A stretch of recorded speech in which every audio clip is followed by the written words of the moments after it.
Never mind, I found it. Okay. Recording. Hi. It says recording. Oh, great. Yes. Hi, this is Susan Leshin from the Marfan Foundation, and I'd like to welcome you to the Marfan Syndrome and Related Disorders Empowerment Series. We are recording this series, so I am now turning on the recording. In the Empowerment Series, we address topics that our community has told us they want to hear more about to improve the quality of their life. We are grateful to the Chu and Chan Foundation for the funding that has made this series possible. Tonight, I'd like to welcome you to our webinar entitled Empowerment and Finding Your Passion. The webinar will be recorded and accessible via our website. We will send you a link in the next few days. We would also like your feedback and ask that you complete the survey that will be sent in the follow-up email.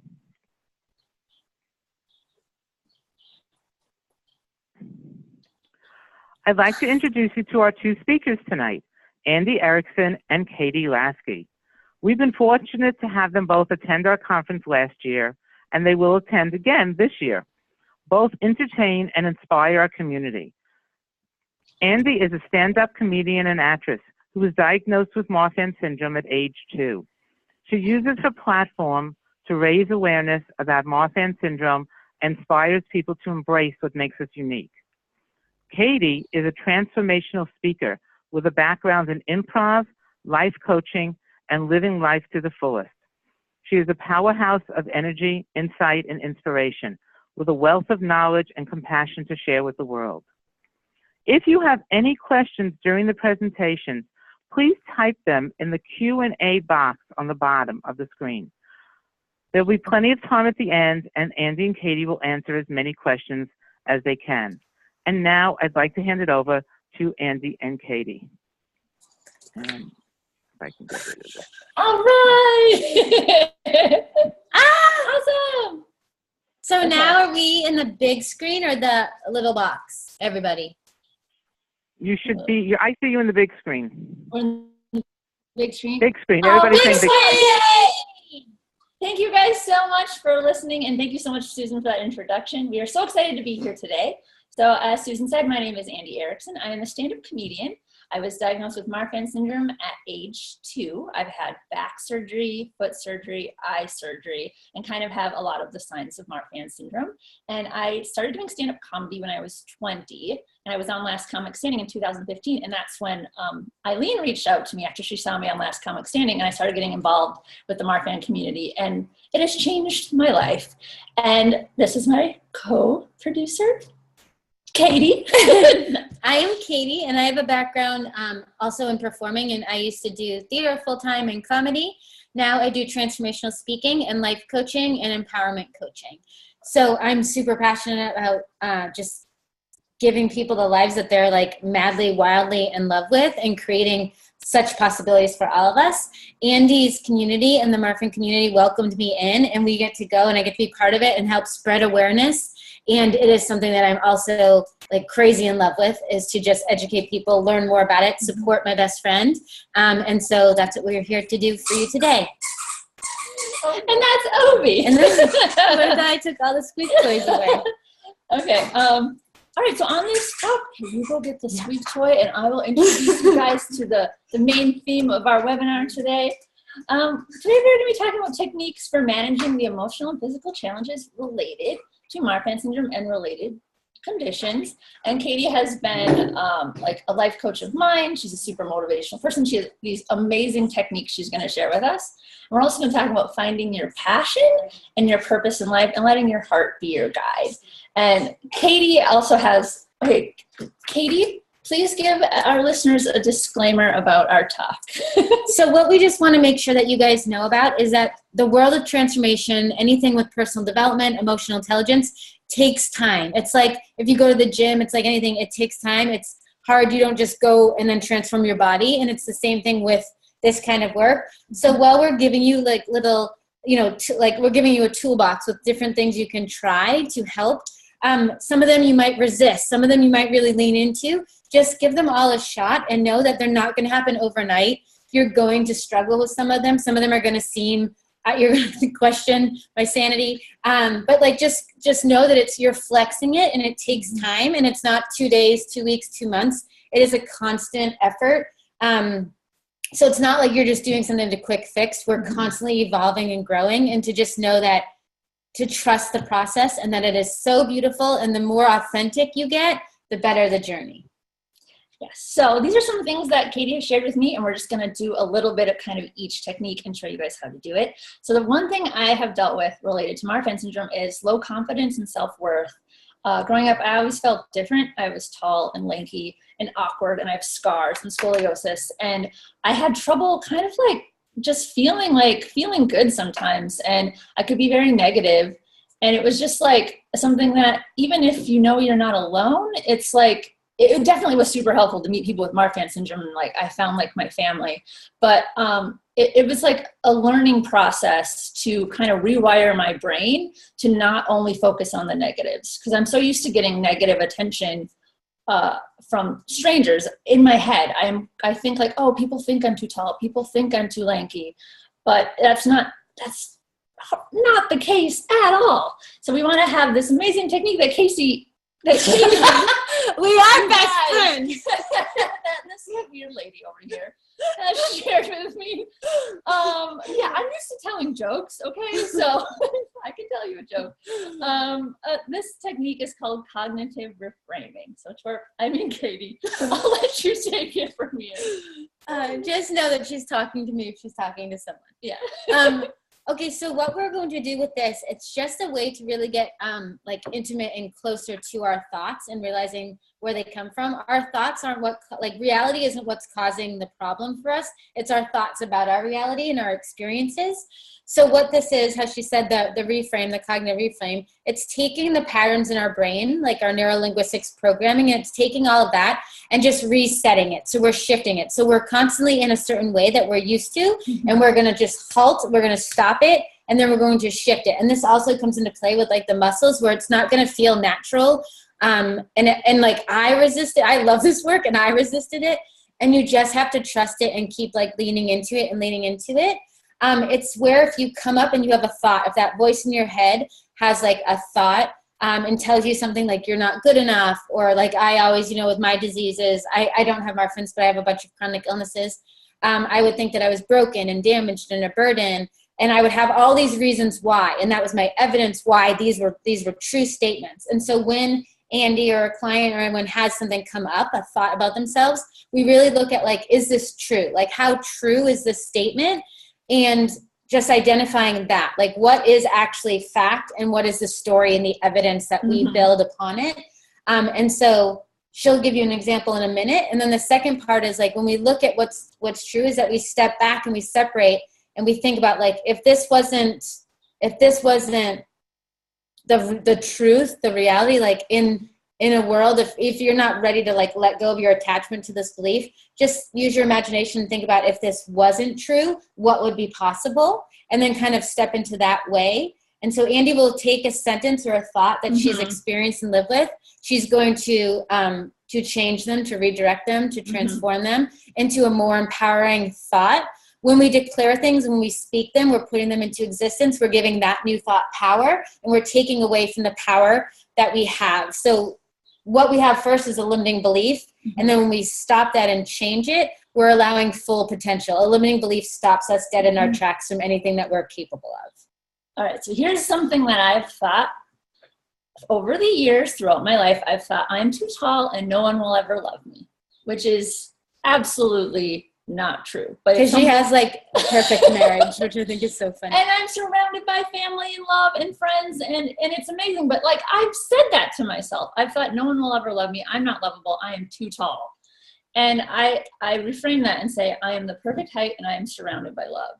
And I had never said that out loud ever. I've never said I'm the perfect height. Like, just to say it, like I just and you can see, so this is one part of it. Like if I do it when I do it in front of a mirror, when I started, and then just seeing Andy's body changed, her like, so a lot of times your speed of your speech will change. She lights up more. There's like a softness to her, and she just like, she was glowing. So when we were doing it earlier and practicing, when she would just shift, say her first thought, you would see the weight of the wound. Yes.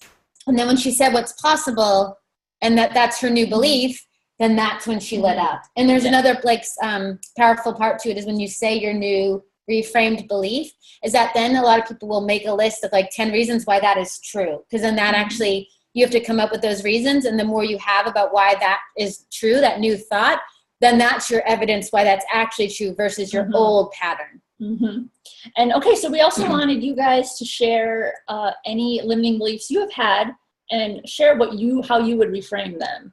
If there's anything you can think of, type it in the chat box and feel free to share or write it down or just kind of think it in your head and just try to come up with a new way to reframe it. And we will share some of yours. If you post it in the box, we would love to share some of yours. Heather has written. Oh, Heather has one. Okay, great.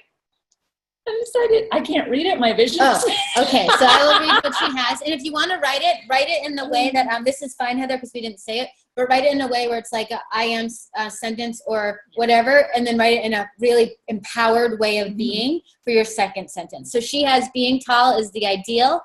It's not really a negative. It's one of the best things about Marfans. Absolutely. So that's awesome. When someone says, God, you're tall, I blush and say, thank you. Oh, see, that even made me smile. So then that's like your way of being, your belief into yourself then made me happy by seeing you do that. And okay, I have another one too. Keep typing them in while we go. Type them in. Okay. This is something else I struggled with. I had my heart valve replaced when I was 9, and I struggled with, so this was my limiting belief. My clicking heart valve is annoying to other people. So I reframed that to every click my heart makes is a victory and proof of my strength. And those who hear it are lucky to be standing next to me.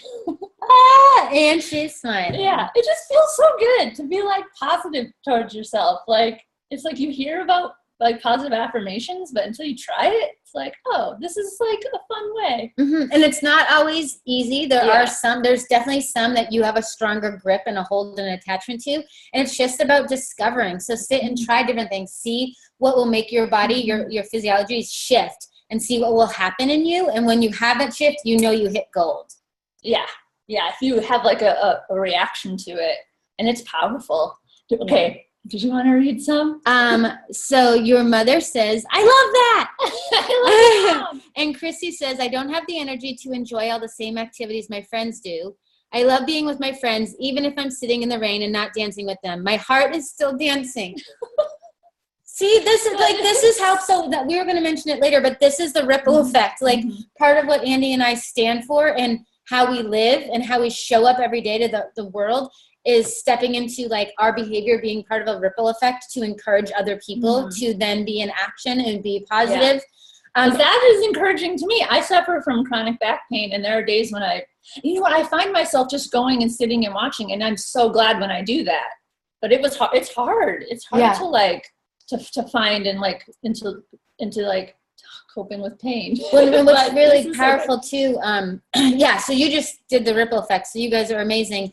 What's really powerful also is like when you look at your first sentence and then you look at your like reframed sentence, how do you feel about the first one? Like those kind of questions, like how does this make me feel? What did it do? I retreat when I have those thoughts. And then I'm like, I'm against bullying. I'm a huge advocate against bullying, but I do it to myself. So then I'm a bully. And so how do I step away from that? And then I look at what I feel when I say the second one, and I want more of that. So I'm going to live more into that one.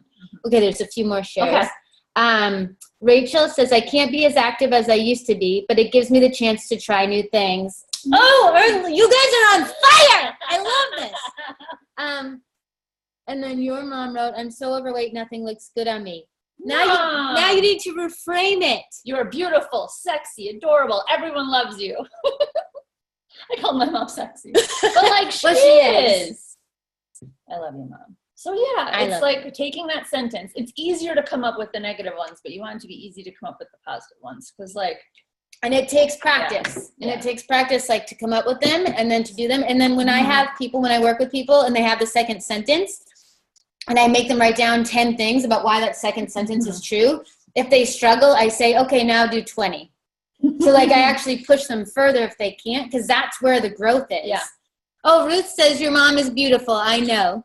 And Heather said, I found that if I want to go to the amusement park with my family, I have to go in my electric chair. This is embarrassing. Is there a way, Heather, that you think you could shift it? So part of what we're doing is also we don't want to give you guys the answers. We want to be here to like create a space that you feel safe in discovering them. Because when you find them, you're empowered a lot more than us telling you the reframe. Because Heather she is so funny and silly and adorable and amazing. And I would be honored to have her with me at an amusement park, and I would love to not go on rides with you. She did say, she said, my family doesn't care if I'm in a chair. They are happy that I'm there. Absolutely. Bam! Yes! Awesome. All right, that was technique number 1, and let's move on to this next technique we're going to share with you is kind of an introduction to meditation, and it's called lemon in hand. We gave like a sneak peek to this earlier on Facebook Live. Okay. So, Katie, explain this technique and how it impacts our lives. Okay. And we might be asking for some interaction later, so get ready. Okay. So what this is just a simple, easy practice. You can do it anywhere. You don't need a lemon. You need just something. And what it is, it's actually a practice of mindfulness and meditation. So it's an active mindfulness practice. It's very beneficial for people who are responsive to the 5 senses or to kinesthetic learning, which is me. So we're doing this for me. Yes. This is one of my favorite things because it grounded me. I now meditate an hour a day, but when I began, I didn't last 1 second. When I began meditation, I was like, this is ridiculous. I mean, I had like, oh my God, resistance like you would never believe. And now I want like, I teach like meditation to a group of people. So what you do is you grab an object. We both have lemons, fresh from a lemon tree in Southern California. But what you're going to do is you're going to take it. So you take it. And what we're doing is if you're caught up in pain, whether it be emotional, mental, physical, whatever is going on, if you're caught up in the chaos of like waiting in line and emotions getting, whether you're angry or sad or anything like that, it's to remove you. So it's another pattern interrupt. It's another way to like remove us from what's going on and show us that we can actually be present with something else. We can escape that like chaos that we're involved in. And even if it's for 30 seconds, even if it's whatever it is, and that will grow. Like I went from 1 second to an hour, not quickly, but well, and people think meditation is just having no thoughts, but mindfulness meditation is just being in the moment. So this is a technique for helping you just kind of be in the moment. Awesome. Yes. Do you want to run through it with me? Yes. Okay. So show them your lemon. Oh, this is my lemon. Okay. So you just have a lemon, and what you do is you grab an object. So it's anything. So if you guys have something with you right now, grab it in your purse, off the table, wherever you're at.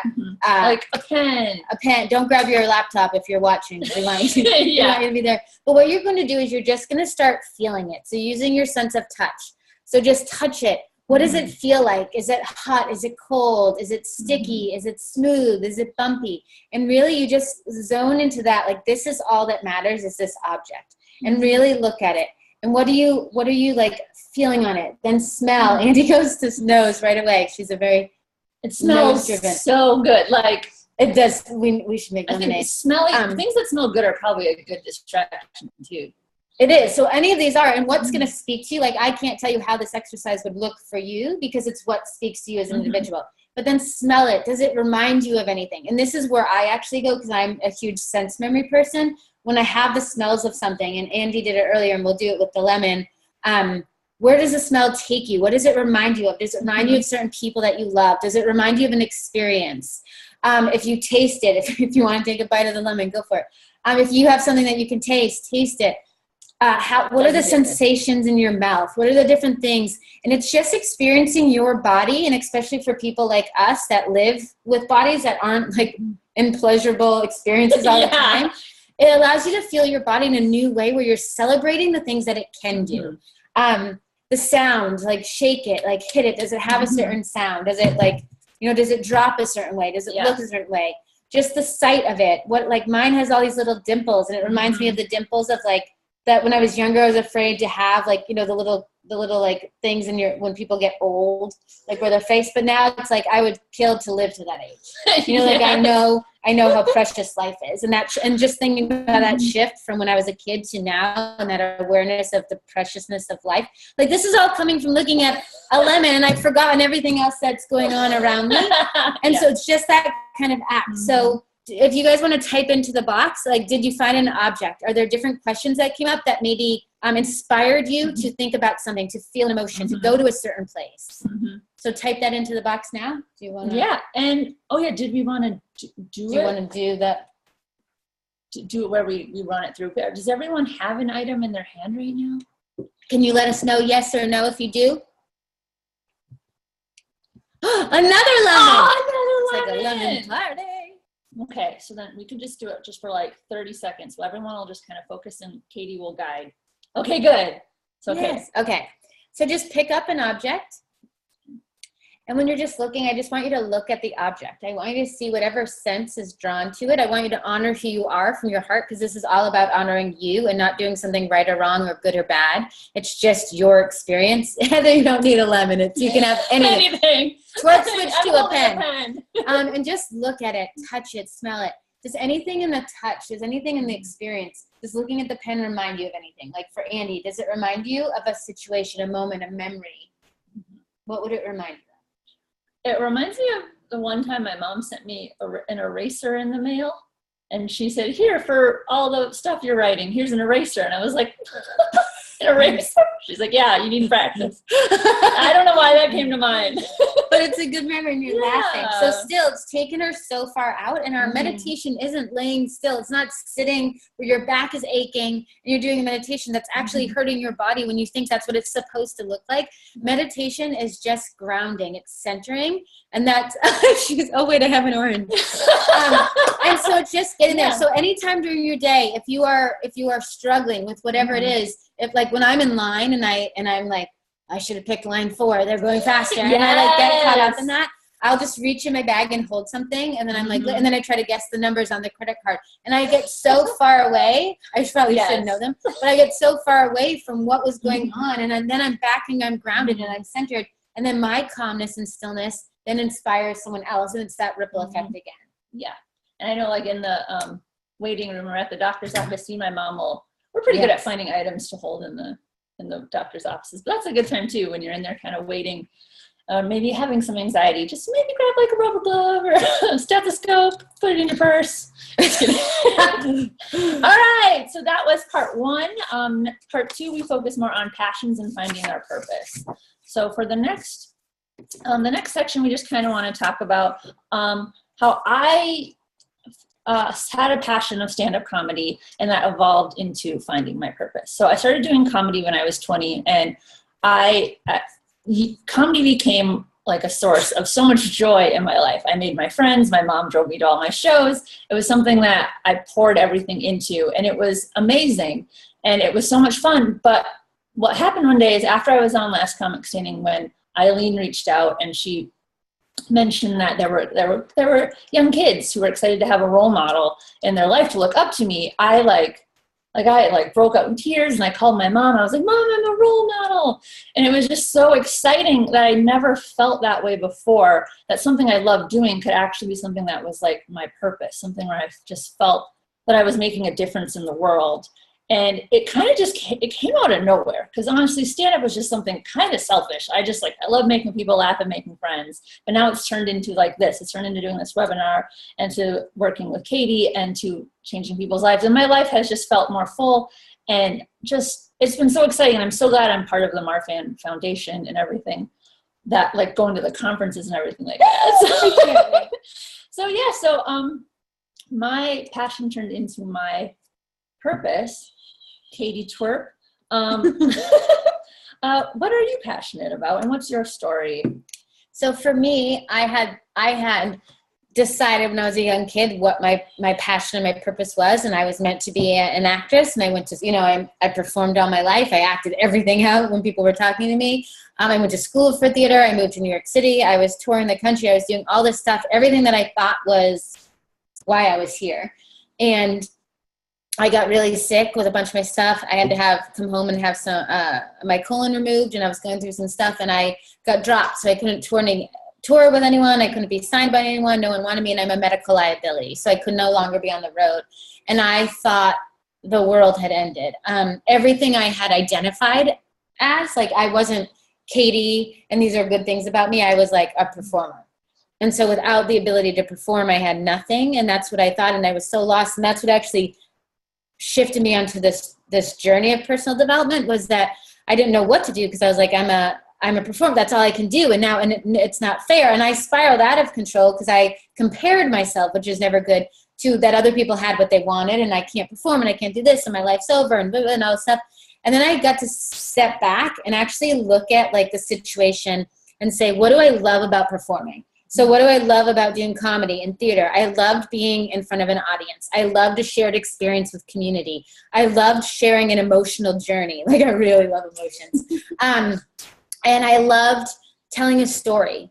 And so when I sat back and I really got to look at it, I also loved the power of play, like doing improv and stuff like that. And I was nannying, but it didn't complete me. It wasn't enough.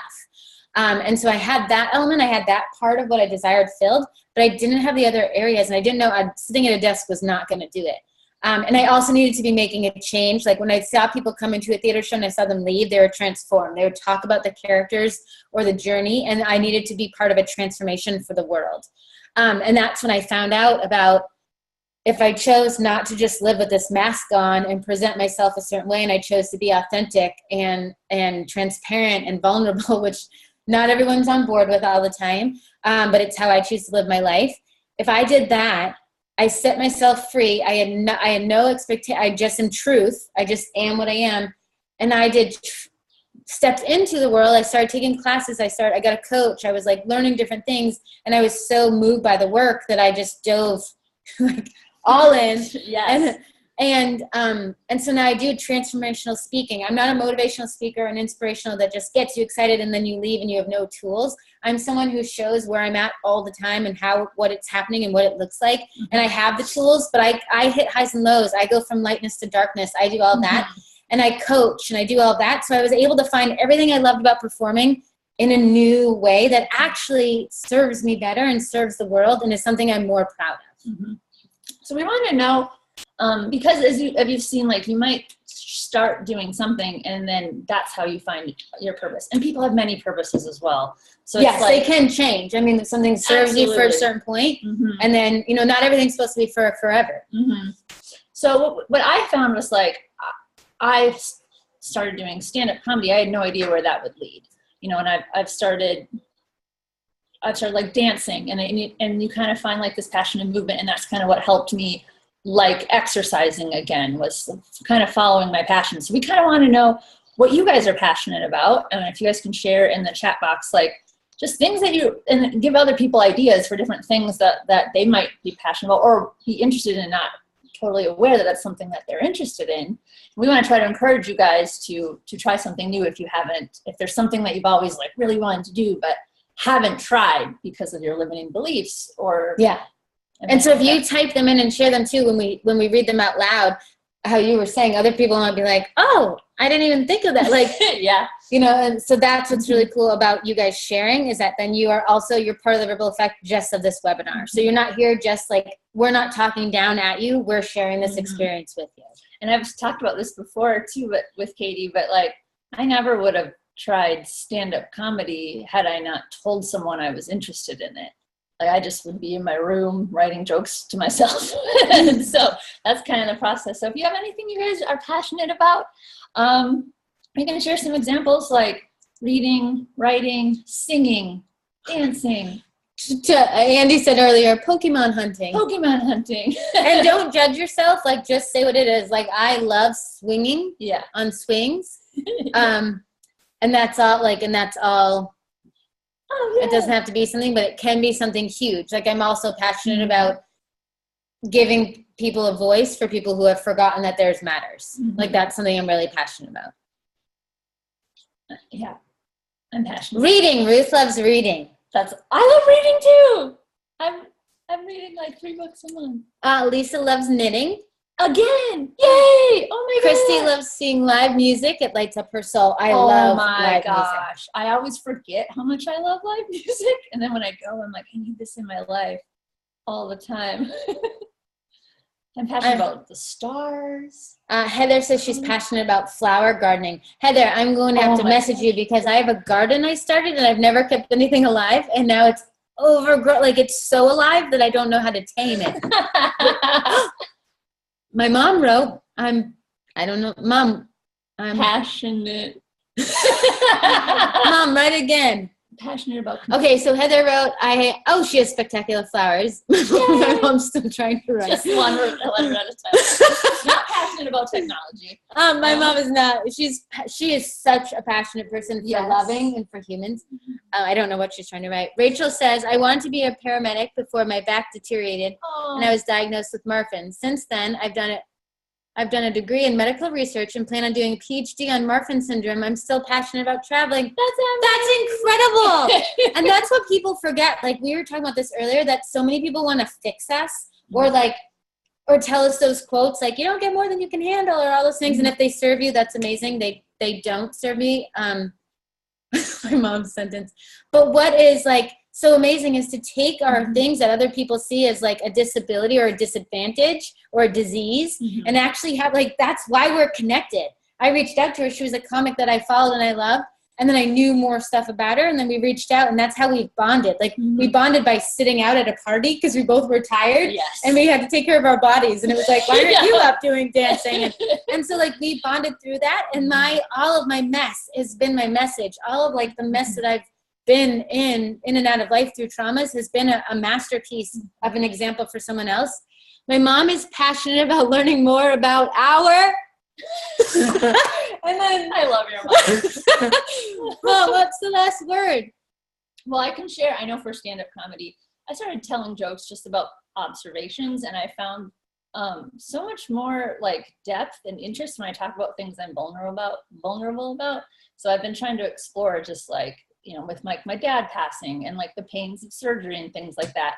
And there are days when it's hard to go on stage because of my pain, but when I'm up there, I actually too, like the endorphins kind of go and I don't feel as pain. It's like the lemon effect. It's the lemon effect because I'm focusing on stand up, but I really, really enjoyed just like sharing my story and making people laugh. And that's kind of been, but I mean, I wanted to be an astronaut. Like when I found out I couldn't be an astronaut, I was heartbroken, but like, I can't believe I believed I actually like, well, I wanted to be a golden retriever. So you had a higher, better chance. So, okay. So a few people wrote, Lisa says, I like to do Tai Chi. That I applaud you for. I tried and I was told to leave the course. So I'm going to try it again, Lisa. You've inspired me to go give it another chance. And why did they tell you to? I was disrupting. You were but I wasn't. I was like, look, I was so moved by how other people were moved by it. Yeah. And so I got asked to leave. But now, Lisa, I'm going to, my mom got a whole big thing. I'm going to commit to giving it another try and not letting my limiting beliefs from my past experience stop me. Hannah says, I tend to look at my job as an EMT as a dead-end job and get frustrated with the fact that I have a degree that I am not using. But my passion at the end of the day is helping others, and I'm thankful that my body is so far allowing me to work on an ambulance. That's amazing and powerful. I'm so glad you're here. Yeah, and then someone who's using a Samsung says making people laugh. Yay! You can say your name, Samsung, if you want us to know who you are so we can acknowledge you. My mother, let's see. I'm passionate about learning more about myself and life and helping others. I'm grateful for knowing you two ladies. You make each day a wonder. Oh, thank you, Susan Lasky. I love you. All right, so we have some examples of ways where you guys have already shown us these great ways where you like use your passion as your guide for kind of like rewiring how you feel about something. And just a simple thing. It's not simple at the time, but when growing up with Marfan, it was very hard when I found out I couldn't play contact sports. Like the pain that children like feel when they find out they can't play soccer or they can't play basketball is very, very real. And especially as people grow up, if you find out you have it and these can become your identity. But as a child, I really wanted to play soccer. I found out I couldn't and I was stubborn and upset. And I would just come home after school and just watch television and that's all I was doing. And my mom was like, you have to find something. You have to find something to do with your days. And I stumbled across, it was a performance group called Destination Imagination, and I signed up for it and I joined it and I loved it. I had no idea I would love it, but it had so many of the same things, which was like teamwork and making friends and problem solving. And it ended up becoming a big part of my life and ended up going into the performance field. And it's something that I just hadn't even considered as well. Twerpy. So that was how we use, what technique is that? just using your focusing on what it's essentially like looking for what you value in an activity or in a identity or something like that. You look for what you value in it, and then you find other ways to like bring it to life. Yeah, so that's what worked. That's what worked as a child, and now I kind of want to talk a little bit. It's a more vulnerable topic, but something Just go in there. I feel a lot of people can relate to. Many people can relate to. Was this technique. Katie was with me when I found out at the Marfan Foundation 2 years ago that because of my heart condition and because of my heart, that having a baby would be very, very risky. And it was something I had never considered because I assumed, and I'd even been kind of told, that if I had the child before 30, then I would be fine. And I found out that that wasn't necessarily the case. And I had to deal with it was like a grieving process of realizing that a child wouldn't be something I could physically have. And Katie was there and my family and friends to help me kind of eventually figure out what it was about having a child that was important to me, and finding a way to find other focuses if towards perhaps adopting or in vitro or things like that. But I'm leaning now more towards adoption. But it was a very hard process, and it's still something I'm kind of struggling with because I'm 31. So every once in a while I kind of think, in a weird way, it would just be so much easier to just have a kid. But I have to just deal with all the risks, and I want to be there for my child. And what if I don't make it? But Katie was there, and you talked to me about you helped me find out my true purpose in relating with having kids. And you also shared with me that it was okay to feel. Yeah, that's super important, is that when she was in that, we were there with I think 5 high-risk specialists. It was a bunch of people came in. My mom, yeah. And just what they stated and stuff like that, and knowing that it was okay. And this is really important for us, as well as when you have friends and family going through something, to just validate where they're at and be yeah, this is incredibly, I'm going to cry, challenging and hard news. And it sucks, and it's hard, and it's not what you wanted, and it's not what we believed we deserved. We both are such good people where I was well, shouldn't we get something good? Where's our break? When are we going to catch that break? But knowing that and validating where she's at, and then making it okay. Because when she knew it was okay to fall apart, then she could be more real. And then she was able to, you can't get through the grieving process if you don't start it. And if everyone was just well, you can do this, or you can do that, or you can do that. That's not what she needed to hear. She needed to hear was, that really sucks, because what you wanted to do was something, and we both have experiences in different ways. You wanted your body to do something right, that it's supposed to do. And so to just love on the people where they're at, and don't worry about them falling into a dark place and staying there forever. If you're there as a support structure, then you're going to lift them back up. But let them go there and let them know that it's okay. I will cry with you, Andy. Yes. And and just be there and know that. And then what we really dug up and looked at, one of the doctors, the specialist said to her, the number one job of a mom or a dad is to make the most courageous decisions for your child, which Andy had to do, and say, as a mother that I want to be, is it worth me doing something that's going to risk my life? And, and she's at the point where she's made a decision. I'm not speaking for you, that having a child isn't physically having the child, it's raising it because of your soul and your heart. And so that's the journey she's going to take, and her soul and her heart is going to do that. She doesn't need physically to do it and risk her life. But then we also dug up a lot of things that we value. I was able to look at, what do I love about working with children? My father would take us out, and I saw that he actually wrote something. My dad would take us out in the back, and we had a jungle gym, and I would pretend that we were on a ship and we were pirates, and we would and I loved that. I wanted to do that. I wanted to have a family and be able to do that stuff. And what I realized when I extracted myself and my emotional attachment and my reaction to the news that's so hard, and I step back and I can respond from a sane place, is that I love to instill imagination and the power of play, which we embody and we live and are committed to. And then I found other things, I would love to, how my mom and dad taught us about balance, being there for your family, but also honoring your passions and your creativity, and teaching responsibility, and you said unconditional love. And so Andy and I have found all these things that if you take away what it means to be pregnant or what it means to be a mother, what do we love about that? And how can we live into those values every single day? And this works for anything that you're doing. It's what do I love? What do I value about this activity, this position, that, like anything like that. And then how do you do it? So every day we practice playfulness. Every day we practice imagination. I mean, we created a career off of it. We practice respect, patience, compassion. And by living into those, we're living already as the parents and the mothers that we want to be. So like we're doing the part that we have control of. And it's a lot more empowering when you step into what you can control versus what life is going to do. So wonderful.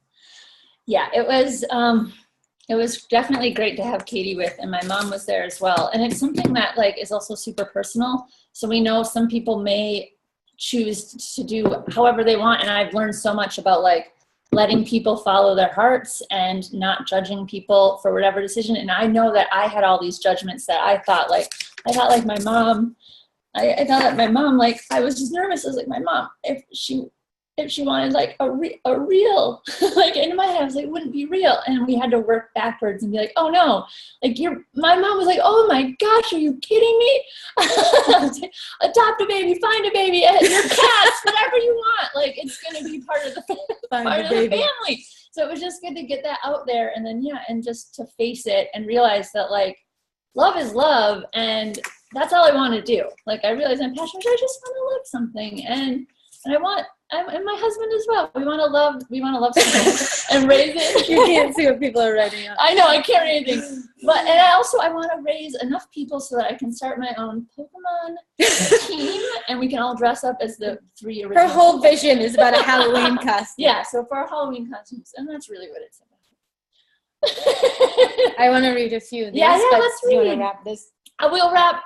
First of all, type in any questions you have for us right now. Yeah, so now we have more time for a Q&A. You don't have to do it in the chat box. You can, but we have a whole Q&A tab you can type into so that things don't like jump up and around if people are posting questions. Yeah, there's a Q&A box. So you can type in the Q&A. You can do it anonymously if you want as well, or not anonymously.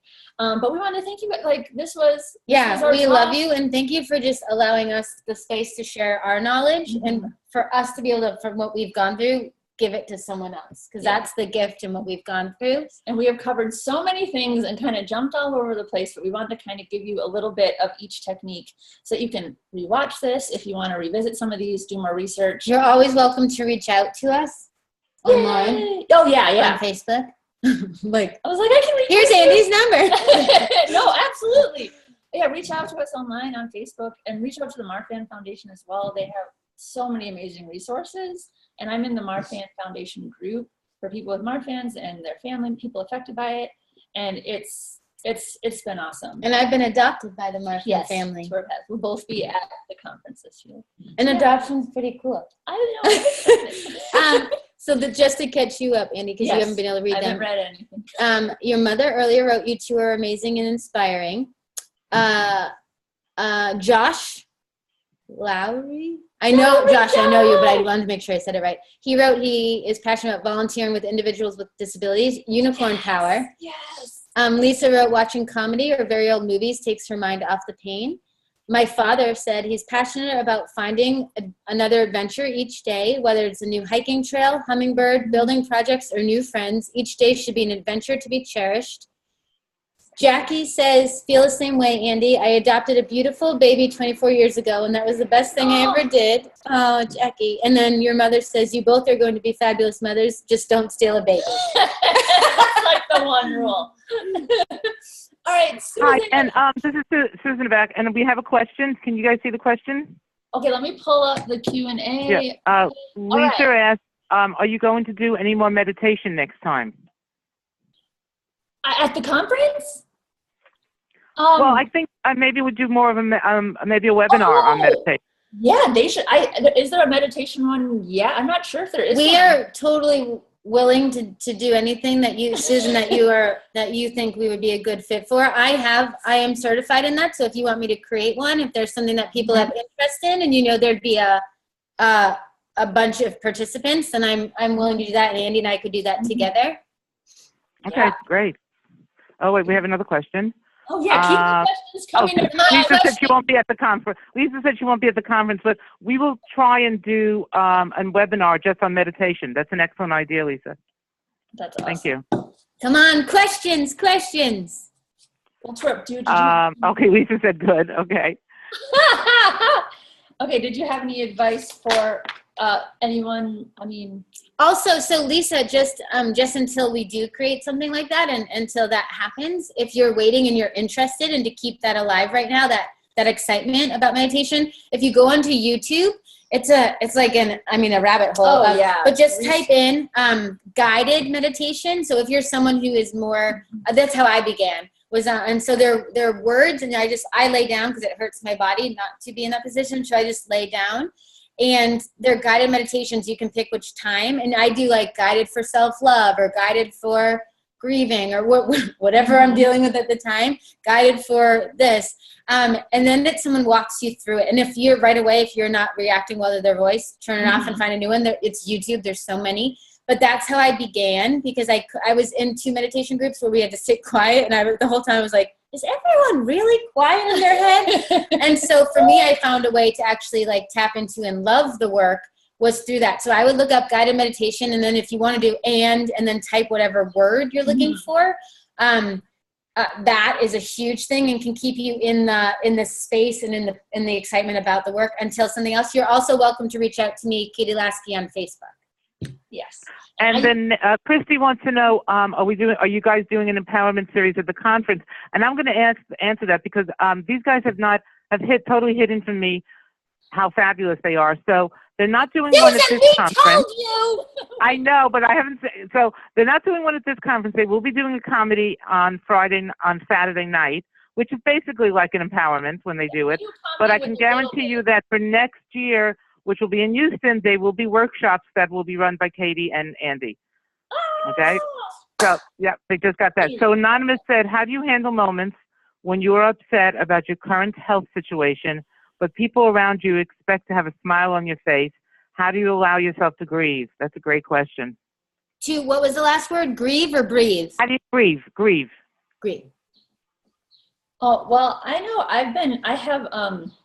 I believe I have dural-ectasia, which is common with people with Marfan syndrome. I haven't gotten diagnosed, but lately I was just at a comedy festival, and it hurt to just kind of like stand up and like to leave my room. And like, I ended up having to have my friend Tommy, who was with me, as like a backup, as someone who was there. So he knew what I was feeling, and he was so helpful. And like, he knew that I had back pain and things like that. So he was kind of there to check in with me so that if I ever needed to like leave, or if there was some pain, he knew about it. And so like, there'd be times when everyone would be walking. We actually went into a cave at one point, and I just like sat down outside, and he didn't make it a big deal. He kind of just sat by me and asked me how I was doing, tried to keep me distracted, and kind of like checked in with me. And surprisingly, like, people kind of go about their day and are pretty, like, they often just usually ignore me. Like, if I'm feeling pain, it's so weird. Like, people are in their own heads. So like, the thought of people thinking that I'm like ruining their day, that doesn't seem to happen. It's more just about me having a good enough time. And it has been really hard because I love being home in my bed. I love being, it does take a challenge, but for me, it was having someone who's on the same page as me, who can help me. And pain meds don't really work for me either. So it's not easy, but I can definitely say having a friend is one technique that has worked for me. Katie has so many. Well, I have, and I know you're anonymous viewer.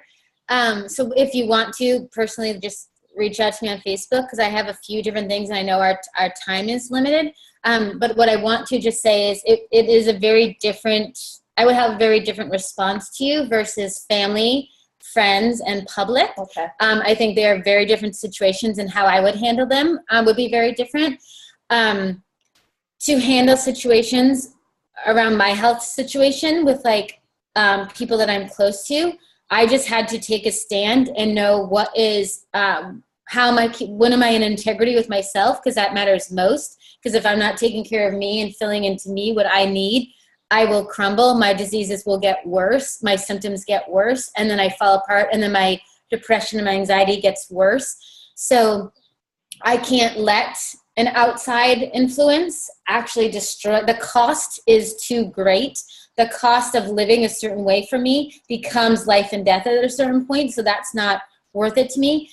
We don't have that luxury within public settings and stuff like that. So there's a lot about really getting clear about what it looks like to be within integrity of yourself, what that looks like, what does your body actually need. And then I have a ton of exercises and stuff that I do with actually how do you just receive what people are saying and process it. So if there is a value or if there is truth or a value or an experience, it doesn't mean it has to be positive. There's a lot of people who will tell me their experience of me, and it will, like, I might be so caught up in something. This past year, I went through a major loss and was grieving very differently than another person. And when he told me his experience of me, it was very painful, but it wasn't like a happy thing, but it still had value. It grew me. So I was able to receive that and, and kind of do that. But there's so many different answers. So I know you're anonymous, and I would love to, like, continue the conversation and just give you some tools. There's also a whole thing I do where, like, I'll make a list of the 12 people that I like love to be around. One of them is my dog, but like the 12 people that I love. And then I actually make a list of, like, the 12 people I interact with the most, and just separate and not trying to make the list right or wrong or good or bad or anything like that. And then I actually look at, like, how many of them cross over. So if these are 12 people, like, I love Andy, and when we're together, we create such amazing content. We're in action and stuff. But then when we're apart, then I get lost and I don't answer my phone because sometimes I'm so caught up in what I'm going through. So then I look and I'm like, okay, how can I make my life and my world have more of these people on this list of 12? And who can I take? Because sometimes there's people on your other list you can't remove. Mm-hmm. Like sometimes it's your boss at your job and you can't remove them. My dad just says, not calling your parents is not a good idea to handle low times. It makes them worry more, not knowing how your imagination can be much stronger than reality. That is true. Mm-hmm. Okay, you're all here. I'm making a public declaration. I will reach out to my mom and dad more. What I do is I think that I don't want to hurt them. I don't want to upset people. So this is I just got called out by my parents in front of everyone. Thanks, guys. And so, but what I do is I don't want to hurt them. So I think, if I just don't reach out to them, then I'm saving people the burden of what I'm going through. But what happens is they know that when I have that behavior, then that's what I'm going through. So it will be addressed. You can all hold me to it and check in on me in 7 days. Okay. But so there's so many different ways, and it's definitely just about truly, you have to protect yourself. I know that not everyone in my life loves that I share everything publicly, vulnerably, authentically, transparently. I share everything. And for me, it has been the biggest key to self-expression, to freedom. I don't have to live to anyone else's, I don't know what word I'm looking for, expectations. Yeah. I'm just me. And I finally was like, I'm living for an audience of one, and that's me. Well, I know I used to be so private about my pain too. Like I wouldn't tell people when I had back pain, and it's so freeing to be like, I'm having back pain right now. And because people will take care of you. Like, I know when my mom knows I have back pain, that's all she worries about. So I think a great technique for coping with pain is definitely keeping your parents involved. Thank you, Andy. Thank you, guys. Thank you so much. Thank you, Andy and Katie, for this amazing presentation. And thank you, everyone. Oh, I hear the dog. Thank you, everyone, for joining tonight. Please know that we offer several support programs that will help you on our journey, such as our mentor program, our phone support groups, and so many more. And you can always contact our Help and Resource Center, which I will put up on the screen.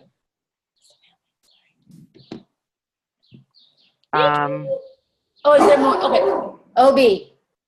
Oh, she's putting this up. Is this slide? Do you see the slide? I see the slide for resources. Okay. Yes. Okay. Our next webinar is on July 31st. It'll be Kathy Rose, a national board-certified school nurse who is a leader in both the Florida School Nurse Association and the National School Nurse Association. She's going to talk about the best ways to work with the school nurse at your child's school. You can register on our website. And I want to thank you all again for participating today. And if you have any suggestions for future topics, please feel free to contact me. And please fill out the survey, which you should be getting tomorrow. I hope everybody has a good night, and thank you, guys. We love you! Love you. Other one's like, thank you. Good job. And find us on Facebook if we're not.